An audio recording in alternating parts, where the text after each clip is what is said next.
नमस्कार and welcome back दोस्तों, स्वागत है आप सभी का इस यूट्यूब चैनल पर। मैं हूं शिवम और आज लेकर आया हूं मैं 12वीं क्लास की हिंदी का एक महत्वपूर्ण टॉपिक है अलंकार। 2 नंबर का ये क्वेश्चन आता है, आपको केवल परिभाषा और उदाहरण लिखने हैं।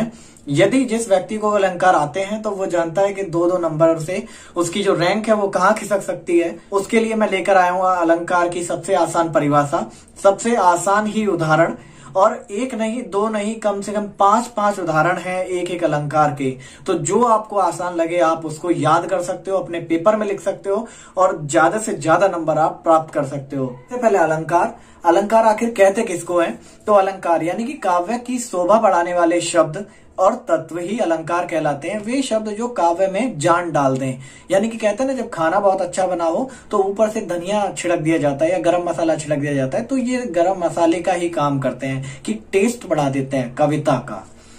तो अलंकार 2 प्रकार के माने जाते हैं। सबसे पहला है शब्दालंकार और दूसरा है अर्थालंकार। शब्दालंकार में यमक, अनुप्रास, श्लेष ये सारे आते हैं और अर्थालंकार में रूपक, उत्प्रेक्षा, उपमा ये सारे अलंकार आते हैं। शब्दालंकार कहते किसको है?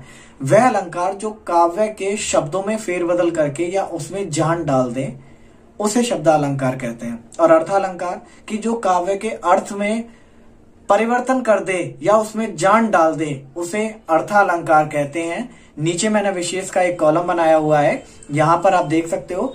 दूसरा अनुप्रास अलंकार की यदि मैं बात करूं तो अनुप्रास अलंकार किसे कहते हैं? अनुप्रास का मतलब होता है कि पीछे चलने वाला शब्द जो बार बार आए या वर्ण जो बार बार आए, उसे अनुप्रास अलंकार कहते हैं। अगर साहित्यिक परिभाषा की बात करूं तो अनुप्रास 2 शब्दों के मेल से बना हुआ है, अनु धन प्रास। तो अनु का अर्थ होता है पीछे और प्रास का अर्थ होता है वर्ण, अर्थात वह वर्ण जो बार बार वाक्य में प्रयोग हो, अनुप्रास अलंकार कहलाता है। अनुप्रास अलंकार 5 प्रकार के माने जाते हैं। सबसे पहला 6 का अनुप्रास है, जहां पर एक या अनेक वर्णों की आवृत्ति केवल एक बार हो। दूसरा है वृत्यानुप्रास, जहां पर एक या अनेक वर्णों की आवृत्ति एक से अधिक बार हो। लाटानुप्रास, शब्द एक ही हो जिसकी आवृत्ति भी एक से अधिक बार हो रही है लेकिन अर्थ हर बार भिन्न हो। श्रुत्यानुप्रास, जो सुनने में अनुप्रास लगे, है ना। हनुमान चालीसा सुनने में अनुप्रास लगती है, रामचरितमानस की चौपाइयां सुनने में अनुप्रास लगेंगी। आपको लगेगा कि ये लाइन तो पहले भी आई थी, ये लाइन तो पहले भी आई थी, है ना, तो ये सुनने में अनुप्रास लगे।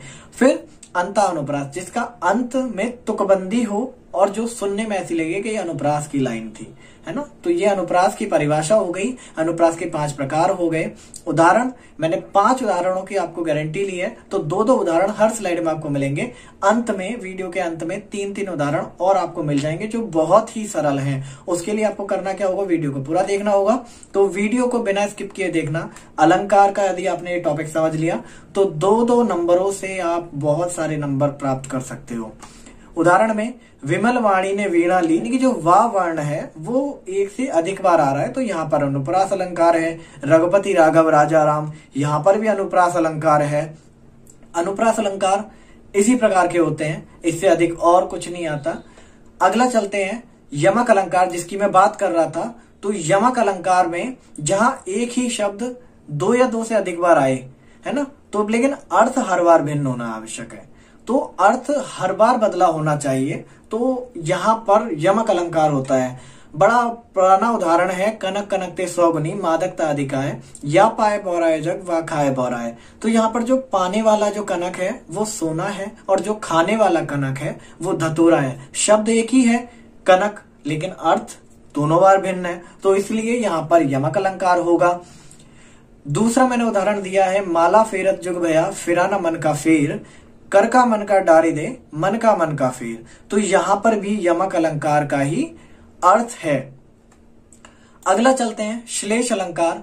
यमक अलंकार और श्लेष अलंकार में अंतर होता है। यमक में एक शब्द 2 या 2 से अधिक बार प्रयोग में किया जाता है और उसमें अर्थ हर बार भिन्न होता है, लेकिन श्लेष में क्या होता है? श्लेष का मतलब होता है चिपका हुआ। श्लेष का मतलब होता है चिपका हुआ। श्लेष अलंकार में एक शब्द एक ही बार प्रयोग किया जाएगा, लेकिन उसका जो अर्थ है वो एक से अधिक बार का होगा। जैसे रहीमदास जी का एक दोहा है कि रहीमन पानी राखिए बिन पानी सब सून, पानी गए ना उबरे मोती मानस चून। जिस प्रकार से मोती की चमक चली जाए तो मोती किसी काम का नहीं रहता। यदि किसी व्यक्ति का सम्मान, आत्मसम्मान को ठेस पहुंचे तो उस व्यक्ति का उबारा नहीं हो सकता। उसी प्रकार से अगर आटे में अगर पानी मिला दो तो वापस पहले जैसा नहीं हो सकता। पानी यानी कि चमक, सम्मान और जल, है ना, इन 3 अर्थों में पानी शब्द का प्रयोग किया गया है। अगला उपमा अलंकार। अब हम शब्द अलंकार हमने पूरे कर चुके हैं, अर्थ अलंकार में हम लोग प्रवेश कर रहे हैं। ज्यादा लंबी वीडियो ना हो इसलिए मैं केवल 12वीं क्लास को केंद्र में रखकर वीडियो बना रहा हूं। 3 अलंकार आएंगे आपके पेपर में, आपको केवल एक की परिभाषा लिखनी है, एक के ही उदाहरण लिखने हैं। जिसकी आप परिभाषा लिखो उसके आप उदाहरण लिखना। तो मैं आपको सजेस्ट करूंगा कि आप यमक या श्लेष में से एक चुनना, अगर आपको उदाहरण याद करने में आसानी हो जाए तो। अगर आपको उदाहरण याद करने में कठिनाई हो रही है तो आप अनुप्रास को सिलेक्ट करना। उपमा अलंकार, जब किन्हीं 2 वस्तुओं के गुण, आकृति, स्वभाव आदि की समानता दिखाई जाए या 2 भिन्न वस्तुओं की तुलना की जाए, वहां पर उपमा अलंकार होता है। उपमा अलंकार जैसे कि उदाहरण दिया हुआ है, हरि पद कोमल कमल, यानी कि यहाँ पर हरि के पैरों की तुलना, हरि मतलब ईश्वर, हरि के पैरों की तुलना कमल के फूलों के समान की गई है। आकृति में नहीं, कोमलता को केंद्र में रखकर हरि के पैरों की तुलना कमल से की गई है कि ईश्वर के पैर इतने ज्यादा कोमल हैं जितने कि कमल। आगे मैं बात करूं, उपमा अलंकार के अंग भी होते हैं कुछ। उपमा अलंकार के 4 अंग माने गए हैं। सबसे पहला है उपमेय, आपको येलो पीले कलर में दिख रहा है। दूसरा है उपमान, आपको दिखेगा रेड कलर में। और तीसरा है साधारण धर्म, ये दिखेगा आपको ग्रीन कलर में। और चौथा है वाचक शब्द, ये आपको ब्लू कलर में दिख रहा होगा। उदाहरण में भी कलर दिख रहे हैं सारे। तो मैंने ऐसा क्यों किया, जिससे कि आपको समझने में आसानी हो जाए। तो सबसे पहला उदाहरण है, सागर सा गंभीर हृदय हो। अगर मैं इसको केंद्र में रखूं और जब बात करूं तो सागर यहां पर क्या है, उपमान है। सा वाचक शब्द है, गंभीर साधारण धर्म है, और हृदय यानी कि उपमेय है, उसकी तुलना की जा रही है। सागर सा गंभीर हृदय हो, हृदय की तुलना सागर से की जा रही है कि सागर जैसी गहराई होनी चाहिए उसमें। गिरि सा ऊंचा हो जिसका मन, यानी कि मन इतना ऊंचा हो जितना कि पर्वत। यहां पर आप समझ चुके हो उपमेय, उपमान, साधारण धर्म और वाचक शब्द।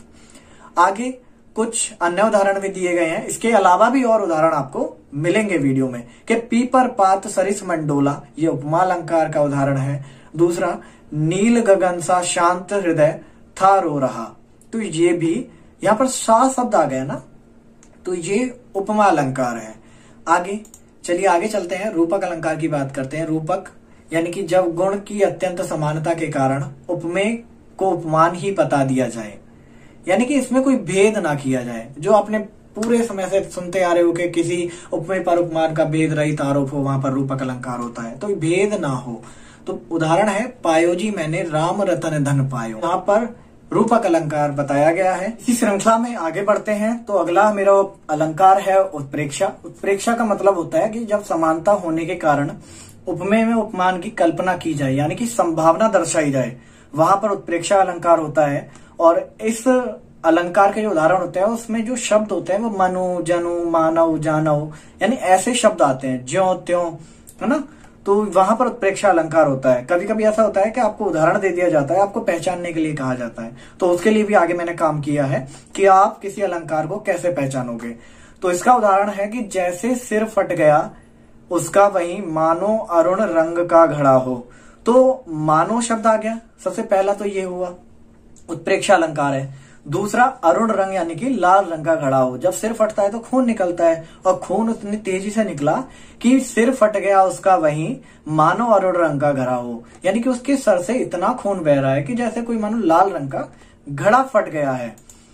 आगे मैंने पहचान के लिए उत्प्रेक्षा अलंकार में संभावना दर्शाई जाती है, उपमा अलंकार में तुलना यानी कि सा, जैसा, ये सारे शब्द आते हैं। और उत्प्रेक्षा अलंकार में क्या आता है, मानव, जानव, ज्यों त्यों, ये सारे शब्द आते हैं। और रूपक अलंकार में भेद रहित आरोप होता है। मैंने आपसे प्रॉमिस भी किया था कि आपको कम से कम एक अलंकार के 5 उदाहरण तो मिलने ही वाले हैं। तो उसी श्रृंखला में जब मैं आगे बढ़ता हूं तो 3 उदाहरण मैंने यहाँ पर उपमा अलंकार के दिए हैं। सबसे पहले, मुख चंद्रमा सा सुंदर हो, ये उपमा अलंकार है। सा है ना, ये जो शब्द आ रहे हैं, सी, यह उपमा अलंकार है। रूपक में जयशंकर प्रसाद की कविता है बीती विभावरी जागरी, है ना। यहाँ पर रूपक अलंकार है।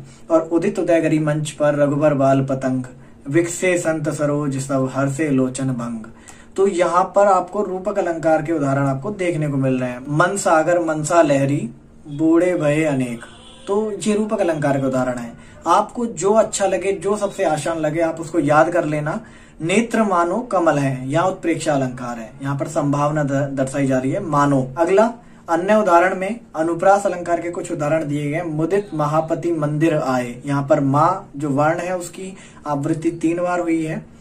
कंकड़ किंकिड़ नुपुर धुनी सुनी, है ना। तो यहाँ पर कंकड़ किंकिड़, यहाँ पर 4 बार का वर्ण की आवृत्ति हुई है। ये अनुप्रास अलंकार का उदाहरण है। फिर यमक अलंकार, काली घटा का घमंड घटा। यहाँ पर घाटा जो शब्द है ये 2 बार प्रयोग किया गया है। पहले घटा का मतलब होता है बरसात का जो बादल होता है, दूसरे घटा का होता है कम होना। 3 बेर खाती थी वो 3 बेर खाती है। 3 बेर यानी कि पहली बार का जो बेर है मतलब वार आवृत्ति के 3 टाइम वो खाती थी और अब गरीबी हो गई है तो 3 बेर खाती है। बेर मतलब फल जो बेर है, ये उस बेर की बात की गई है। यहाँ यमक अलंकार है। श्लेष अलंकार, रावण सर सरोज वनचारी, चल रघुवीर सिलीमुख, है ना। तो ये श्लेष अलंकार का है। मधुबन की छाती देखो, सूखी इसकी कितनी कलियां, सूखी इसकी कितनी कलियां। ये जो आपको उदाहरण है ये अन्य उदाहरण में देखने को आपको मिल जाएगा। श्लेष अलंकार के, यमक अलंकार के, अनुप्रास अलंकार के, उत्प्रेक्षा, उपमा, रूपक, इन सब अलंकारों के मैंने आपको उदाहरण जितने अधिक से अधिक सरल संभव हो सकते थे वो मैंने आपको दे दिए हैं। आशा करता हूं कि आपको ये वीडियो पसंद आई होगी। यदि वीडियो पसंद आई है तो आप वीडियो को लाइक करिएगा, कमेंट करिएगा और अपने दोस्तों के साथ शेयर भी करिएगा। आपके लिए एक प्रश्न है कि यमक अलंकार और श्लेष अलंकार में क्या अंतर होता है। अगर आपको वीडियो देखने के उपरांत एक छोटे से, मतलब कहते हैं ना, एक ज्यादा बड़ा आंसर नहीं है, बहुत छोटा सा आंसर है, वो आपको देना है। कमेंट में आप दे सकते हो। जिसका भी आंसर सबसे सरल होगा मैं पर्सनली उसको अपने बोर्ड के पेपर के लिए पर्सनली गाइड करूंगा।